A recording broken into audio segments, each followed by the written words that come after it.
Explore, à la rencontre de la recherche. Explore. Qu'est-ce qu'une recherche fondamentale ? Quelles sont les sources d'inspiration, les lieux et les expériences d'où les idées émergent. Une chercheuse, Un chercheur, nous fait partager l'intimité de son projet de recherche dans un lieu de son choix. Pas sûr que l'image des économies soit extrêmement populaire parce qu'elle est souvent associée aux conséquences économiques des décisions des politiques ou tout simplement des situations économiques. Donc il y a des économistes qui travaillent pour des institutions privées et puis il y a des gens qui font de l'économie au sens où les gens qui font de la recherche, eux par contre ils font autre chose, ils essaient de comprendre. Explore, un lieu, une recherche avec Frédéric Deroyan. Je m'appelle Frédéric Deroyan, je suis chercheur en économie à l'AMSE, Aix-Marseille School of Economics, et je suis appartenu au CNRS. Je fais de la théorie en économie, j'essaie de contribuer modestement à améliorer la théorie économique, qui explique les comportements individuels de différents acteurs économiques. Ça va de comportements de consommation au comportement des firmes, aux questions qui traversent les stratégies des États et des institutions en général. Et donc j'ai essayé de contribuer à travers l'apport de ce qu'on appelle les réseaux économiques et sociaux. Donc pour aller vite, le paradigme de l'économie entre guillemets moderne s'est constitué à partir du milieu du XIXe siècle sur l'idée d'agent qui optimisait un objectif, on va dire, avec des contraintes diverses, qui n'étaient pas en interaction avec les autres agents économiques. Petit à petit est arrivé à l'idée qu'en fait, on pouvait modéliser les phénomènes d'interaction dans les comportements. Et donc les comportements entre guillemets optimaux au sens où qui sont le meilleur choix qu'un agent économique peut faire, il peut être lié en fait au comportement optimal d'un autre agent, voire de plusieurs. Et ce que je regarde moi, c'est le fait que dans plein de situations, les agents sont en contact non pas avec tous les autres agents économiques de la société, mais une partie. Et tout ça constitue un réseau d'interaction. Donc il existe vous êtes en contact avec quelqu'un qui lui-même est en contact avec une autre personne. Et donc cette autre personne, son comportement optimal affecte le comportement optimal de votre voisin qui finit par affecter votre comportement optimal. Et donc il existe une notion comme ça d'impact de l'organisation des liens sur le comportement optimal des agents économiques et avec tout ce que ça peut générer comme questions économiques qui sont qu'est-ce qui se passe, comment les gens agissent, autrement dit comment la structure du réseau d'interaction affecte les comportements optimaux. Et puis, qu'est-ce que ça génère comme type d'inefficacité économique et comment on peut même éventuellement essayer d'intervenir si on est un décideur public pour améliorer en fait les comportements dans le sens de l'intérêt collectif, mais en tenant compte de cet effet d'interaction. Prenons l'exemple des marchés financiers, par exemple. Ça suscite toujours la polémique. Là. On s'est rendu compte avec la crise de 2007-2008 là, que effectivement l'organisation des relations financières entre les institutions financières, les banques, les assurances, etc., avait son mot à dire quant à l'impact de la crise en fait sur le système économique en général. Autrement dit, le réseau financier qui a été constitué de manière pas au hasard, qui a été constitué par les banques pour plus ou moins s'assurer contre des pertes, etc. Ce réseau, donc qui est constitué pour des motifs essentiellement de diversification, il peut lui-même être entre guillemets, une source de problème quand il y a un risque systémique qui arrive. La manière dont le réseau bancaire et financier va résister à une crise va dépendre de l'organisation de ces liens aussi. Donc il y a des réseaux qui sont plus ou moins enclins à être plus ou moins résilients par rapport à l'arrivée d'une crise systémique.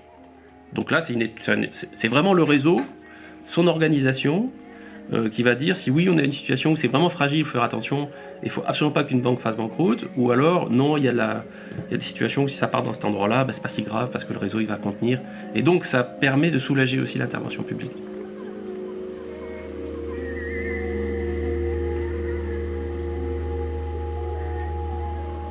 Ce qu'on voit ici, alors moi j'ai de la chance parce que j'ai un bureau qui est ouvert avec une très très belle vue sur Notre-Dame de la Garde, et puis au loin, je pense qu'on voit Marseille vert probablement.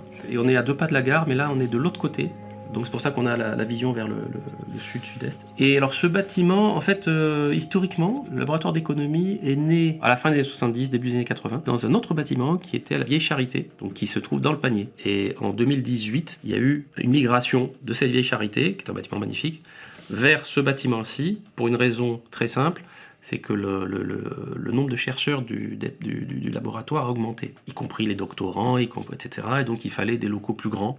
Aix-Marseille Université nous a proposé ce bâtiment-là qui est vraiment central et qui nous intéresse particulièrement parce qu'il se trouve que ce labo AMSE est lui-même éclaté entre deux endroits. Un qui est sur Marseille, ici, à côté de la gare, et un autre qui est dans le sud d'Aix-en-Provence, dans un bâtiment qui s'appelle la Méga. Tout moyen de communication entre Aix et Marseille qui fonctionne bien, qui n'arrive pas en retard et qui évite les embouteillages surtout, on est pour.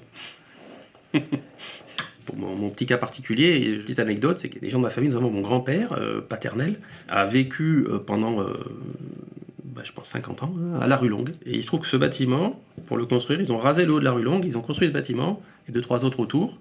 Et donc je pense qu'on est au maximum à 30 mètres de la maison de ce grand-père qui lui-même était issu de l'immigration et qui venait d'un autre pays, etc., avec complètement d'autres histoires. Mais donc c'était marrant d'avoir cette migration en 2018 sur ce lieu qui est le lieu où finalement, moi j'ai passé pas mal de temps dans mon enfance et où mon père lui-même a vécu aussi dans la rue Longue. Il me parlait de tout ce qui se passait dans la rue Longue dans les années 50, 60, tout ça. Je trouve que c'est un point de vue symbolique, c'est important. Enfin, c'est une anecdote, mais qui résume aussi le fait qu'il y a un attachement des gens qui sont ici à Marseille, et est-ce que ça représente. Par exemple, il y a beaucoup de choses dans le département où on travaille beaucoup sur les inégalités, sur l'immigration, et il y a cette vocation du département, du labo, à aussi regarder l'économie de la Méditerranée.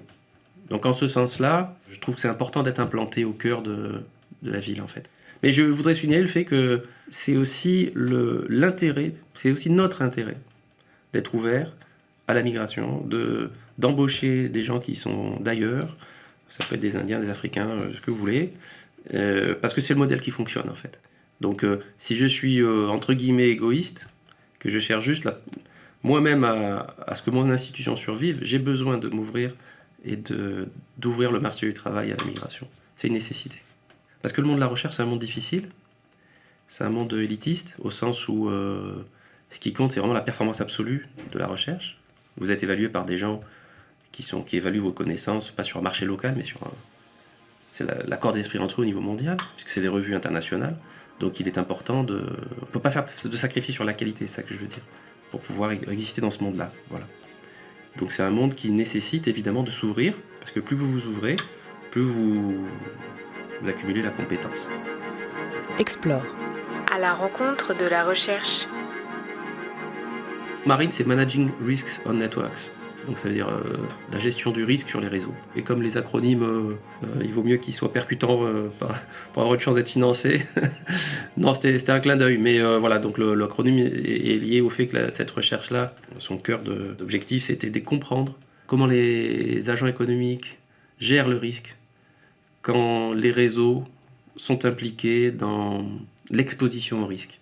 Et donc à la fois les réseaux sont endogènes au sens où ils sont formés par les acteurs qui prennent du risque. Et par ailleurs, la prise de risque elle-même dépend du réseau. Puisque si le réseau affecte l'exposition au risque, donc entre guillemets votre assurance, eh ben, vous allez vous-même prendre des risques différents en fonction du réseau, de la manière dont le réseau vous assure. Donc il s'agissait d'étudier ces questions-là dans différents domaines. Mais essentiellement autour de la prise de la gestion du risque sur les réseaux. Moi je travaille sur des questions plutôt théoriques. Donc je regarde une littérature économique qui est un mix de théorie et d'empirique. Et puis je regarde si y a des choses à comprendre. Et là il y avait des choses à comprendre qui étaient mal comprises sur justement la manière dont les réseaux assurent ou aggravent les risques. Donc ce genre de recherche-là, vous êtes vraiment sur la théorie qui se constitue, et donc ça peut prendre beaucoup de temps. Donc quand je dis beaucoup de temps, c'est entre le moment où vous avez la première idée et puis le moment où vous publiez un article, il peut se passer entre 5 à 8 ans. Donc c'est des recherches qui prennent du temps. Donc l'objet même peut se transformer en cours de travail, parce que vous comprenez que votre questionnement initial, il y a peut-être un angle qui est plus pertinent.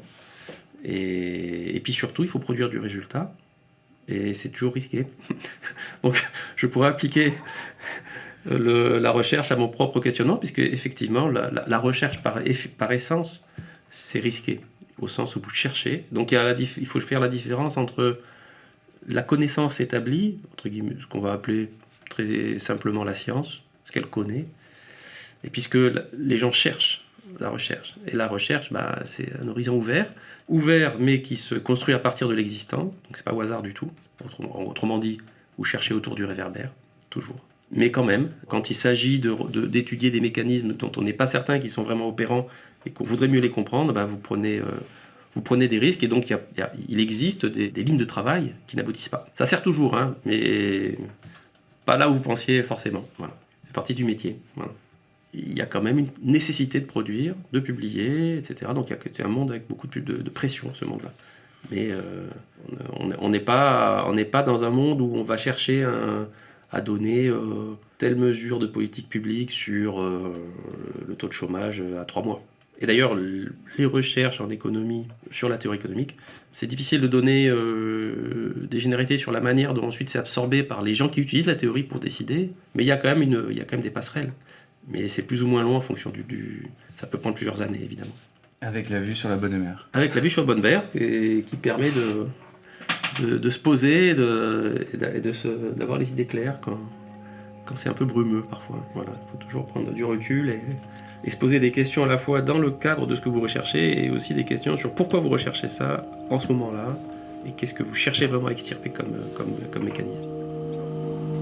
Il y a des gens, pour donner un autre exemple, qui travaillent sur les réseaux de partage de risques dans les pays en développement. Donc, pour le dire en quelques mots, il y a des mécanismes de solidarité dans les sociétés où le marché n'est pas nécessairement là pour permettre aux gens d'avoir une économie en bon état. Et par exemple, j'ai en tête précisément des situations où vous avez une société où la manière dont on s'assure contre le risque ne passe pas par le marché, une assurance formelle, etc. Et donc ça, c'est un grand problème en économie de développement dans plein de parties dans le monde, en Asie du Sud-Est, en Amérique latine, etc. En Afrique, évidemment. Et donc là, les réseaux, il y a des réseaux qui permettent de se substituer, donc des réseaux de solidarité par lesquels les gens sont solidaires de l'état du voisin, quand l'état est problématique. Et donc il y a des transferts qui arrivent et qui se substituent à l'assurance formelle.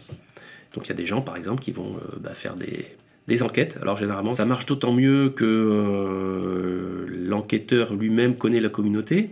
C'est une problématique qui est très connue dans la sociologie, etc., où il a besoin de la connaissance de la communauté pour que la communauté livre une information qui soit un minimum réelle. Et donc c'est une forme d'observation participante. On peut récupérer des données sur les mécanismes de transfert, qui transfère à qui est solidaire de qui va voir qui quand il a un problème, etc. Et à partir de ça, avoir une information sur le niveau d'assurance fournie par le réseau social en cas de problème. Et par ailleurs, quand est-ce que ça échoue? Parce que ça peut échouer. Les questions de solidarité ne se posent pas que dans les pays en développement. Non, ça se pose aussi dans les pays, entre guillemets, dits développés, au sens où, pour plein de raisons, notamment les choses évidentes, ce sont que depuis la sortie de la Deuxième Guerre mondiale, la croissance économique globale s'est immanquablement assortie d'un accroissement des inégalités, et donc une polarisation de la société. Et donc, il est évident qu'en fonction de là où vous êtes situé dans la société, si vous bénéficiez ou pas de cette croissance ou pas, vous pouvez avoir besoin de mécanismes de solidarité pour vous en sortir. Donc évidemment, quand le marché ne fonctionne pas pour vous, parce que votre situation est telle que vous n'en retirez pas les bénéfices, mais il y a d'autres mécanismes qui mettent en place. Donc évidemment, ces mécanismes de solidarité, ils sont à l'œuvre aussi ici, bien sûr. Par exemple, et aussi d'ailleurs en termes de migration, parce que les migrants qui viennent aussi souvent dans des communautés déjà installées et pour lesquelles il existe ces mécanismes de solidarité, alors que les gens qui reçoivent sont dans la société. Je pense que la vision du grand public sur l'économiste, elle n'est pas forcément extrêmement... je ne suis pas sûr que l'image des économistes soit extrêmement populaire, parce qu'elle est souvent associée aux conséquences économiques des décisions des politiques, ou tout simplement des situations économiques. Donc il y a des économistes qui travaillent pour des institutions privées, et puis il y a des gens qui font de l'économie au sens où les gens qui font de la recherche, eux par contre ils font autre chose, ils essaient de comprendre. Donc moi ce que je fais avec tous les gens qui sont ici à l'AMSE, et il y a plusieurs labos en France, on essaie de comprendre les mécanismes économiques. Ça ne veut pas dire qu'on adhère, on essaie de comprendre. C'est clair que l'économie est elle-même... la théorie économique est traversée par différentes idéologies qui sont en concurrence. Ici, on est plutôt dans une tradition On essaie de comprendre les marchés à travers une approche formelle. Donc on essaie de quantifier les choses et de mathématiser les choses pour pouvoir être prédictif. Mais je dirais qu'on peut avoir une approche scientifique sans avoir un outillage mathématique. Mais le fait d'avoir un outillage mathématique comme le nôtre nous permet de prédire des choses. Et évidemment, avec toute la limite que ça a, le fait de projeter un modèle, de poser un modèle, donc tout de suite vous posez des limites sur votre compréhension du réel et vous isolez des mécanismes que vous voulez comprendre. Et donc ça présume pas forcément d'une idéologie particulière. Voilà. Et par ailleurs, ce métier, il est très divers. Parce que l'économie est écartelée elle-même entre des gens qui font des choses extrêmement empiriques. En fait, dans la science, vous avez deux besoins fondamentaux. Vous avez besoin de récupérer des données et de mesurer des choses, mesurer des observables.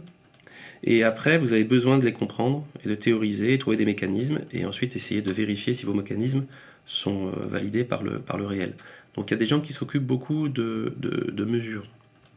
Donc avec deux dimensions, les récoltes de données, évidemment, et puis la théorie de la mesure.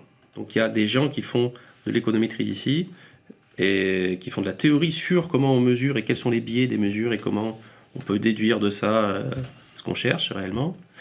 Et puis il y a des gens qui travaillent sur tout simplement des études empiriques, qui récupèrent des données et qui testent des choses. Et puis de l'autre côté, vous avez des gens qui font plus de la théorie, c'est-à-dire qui, à partir du matériau empirique, essaient de comprendre pourquoi il y a un paradoxe là, on n'arrive pas à comprendre ce truc-là. Donc il faut imaginer deux mécanismes qui permettent, dans la mesure où les mécanismes existants sont pas suffisants pour expliquer certains faits. Donc j'essaie d'expliquer ce que je fais, j'essaie de raconter que moi je suis plutôt dans la deuxième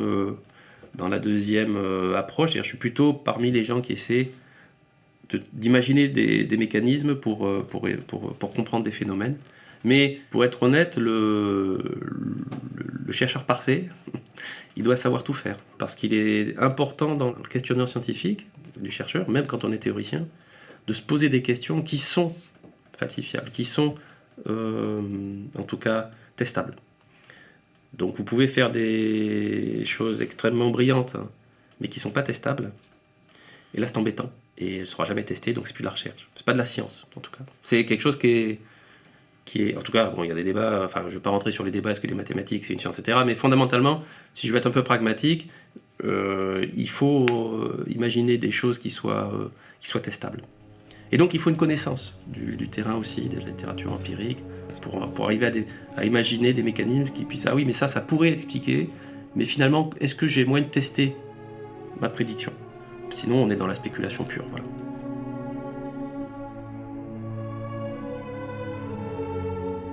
Dans ce quartier-là, rue Longue des Capucins, est-ce qu'il y avait de la musique dans la maison familiale? Mon père était chanteur d'opéra. Au départ, il chantait quand il était petit à l'église arménienne. Et donc, quand il était petit, il y avait des choses organisées, beaucoup de choses culturelles et liées à la musique.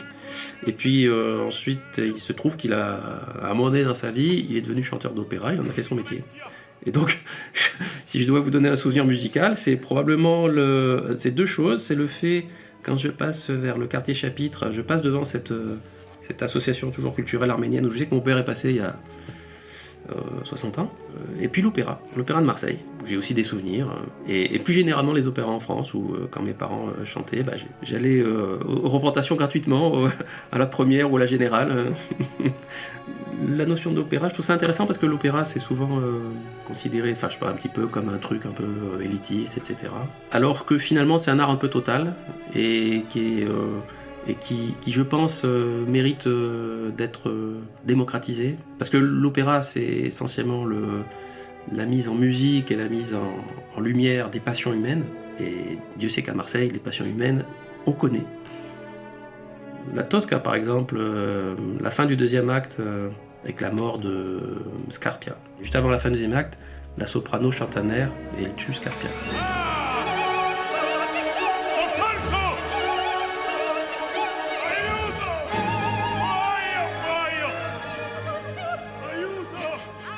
Ma mère a chanté ça, donc. C'est un peu dramatique, c'est pas forcément. Mais je trouve ça intéressant parce que c'est l'Italie en même temps. Puccini, tout ça, il y a une communauté italienne très forte ici, évidemment. Donc c'est la Méditerranée aussi.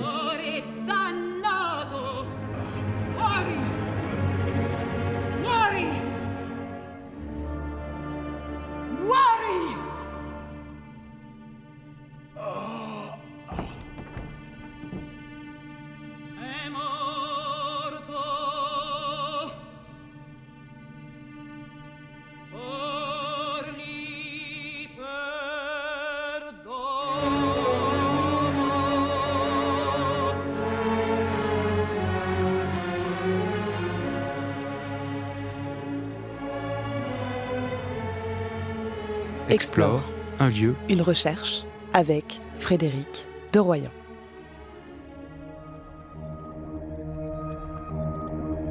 Explore, à la rencontre de la recherche. Explore, un lieu, une recherche. Une série pour plonger dans un projet de recherche financé par l'Agence nationale de la recherche et présenté dans le cadre du festival Explore 2024.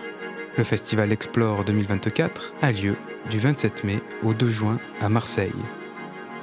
Il est organisé par Aix-Marseille Université et la délégation Provence et Corse du CNRS en partenariat avec Centrale Méditerranée et l'INSERM. Plus d'informations sur le site web.